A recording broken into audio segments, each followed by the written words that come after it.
প্রান্তিক বাংলা, সত্য প্রকাশে বদ্ধপরিকর। সুন্দরবনের বহু মাটির নদীবাঁধের বেহাল অবস্থা। অতীতে এই নদীবাঁধগুলি গ্রাম পঞ্চায়েতের পক্ষ থেকে 100 দিনের কাজের টাকা দিয়ে মেরামত করা হতো, কিন্তু বর্তমান কেন্দ্র সরকার 100 দিনের কাজের টাকা না দেওয়ায় নদীবাঁধগুলি মেরামত করা সম্ভব হয়নি। এই পরিস্থিতিতে সুন্দরবনের নদীবাঁধ সংলগ্ন এলাকার বাসিন্দারা সমস্যার মধ্যে রয়েছেন। 100 দিনে কাজের টাকার বিষয়ে আজ 1 বছর 1.5 বছর হলো শ্রমিকরা কাজ করে টাকা পায়নি, যার জন্য খুবই অসুবিধা। এই 100 দিনে কাজের টাকায় আমাদের ড্রেন সংস্কার হয় এবং এলাকার যে রাস্তাঘাট রয়েছে পাশে মাটি ফেলে রিপেয়ার হয়, নদী বাঁধের কাজেও মাটি দেওয়া হয়। কোনো জায়গায় আমাদের এলাকায় কিছুই কাজ হচ্ছে না, যার জন্য খুবই অসুবিধা। এবং এই সমস্ত বেনিফিশিয়ারিদের টাকা না পাওয়ার জন্য তাদের ছেলে মেয়েদের ভিন রাজ্যে কাজ করতে যেতে হচ্ছে পয়সার জন্য। খুবই নিরুপায় অবস্থা, দেশের মানুষ খুব দুর্ন অবস্থায় পড়েছে টাকা পয়সার জন্য। এই কাজ যদি কেন্দ্র কিংবা রাজ্য সরকার আমাদের টাকাটা দিয়ে থাকে বা কাজ করার সুযোগ সুবিধা দিয়ে থাকে, তাহলে আমরা খুব উপকৃত হব।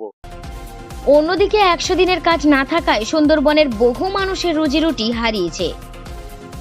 প্রায় 2 বছর ধরে 100 দিনের কাজ কেন্দ্রীয় সরকার গরিব মানুষের যে টাকা তো দেয়নি ইভেন যে বাংলার বুকে যে উন্নয়ন 100 দিনের কাজ করে যে সমস্ত সরকারি সহযোগিতা করতো আমাদের বাংলার বুকে গরিব পরিবারে যে সমস্ত রোজগারি পুরুষ কিংবা মহিলা, তাদের একদিক থেকে যারা ওদেরকে বেরোজগার করে দিয়েছে, অন্য দিক থেকে দাঁড়িয়ে সরকারি বিভিন্ন যে প্রকল্প তো 100 দিনের কাজের মধ্যে সাপ্লাই ওয়াড়ার মধ্য দিয়ে নদীবাঁধ থেকে শুরু করে আমাদের বিভিন্ন রাস্তাঘাট থেকে শুরু করে টয়লেট থেকে শুরু করে বিভিন্ন জায়গায় কিন্তু ইভেন আইসিডিএস সেন্টারও এনআরজিএস থেকে করা হতো স্কিমেটিকভাবে।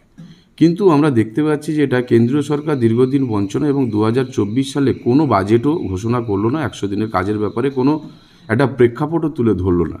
এক্ষেত্রে মাননীয় মুখ্যমন্ত্রী মমতা বন্দ্যোপাধ্যায় তিনি প্রতিশ্রুতি দিয়েছেন বাংলার মানুষের প্রতি যে বাংলার মানুষকে কোনোভাবে থেকে কাজ থেকে বঞ্চিত করবেন না। আপনারা জানেন ইতিমধ্যে কর্মশ্রী প্রকল্পের মধ্য দিয়ে 50 দিনের কাজের প্রতিশ্রুতি দিয়েছেন এবং এটা নিয়ে আমাদের ব্লক লেভেলও সমস্ত কিছু পোর্টালও আমাদের দিয়ে দেওয়া হয়েছে আইডি পাসওয়ার্ড।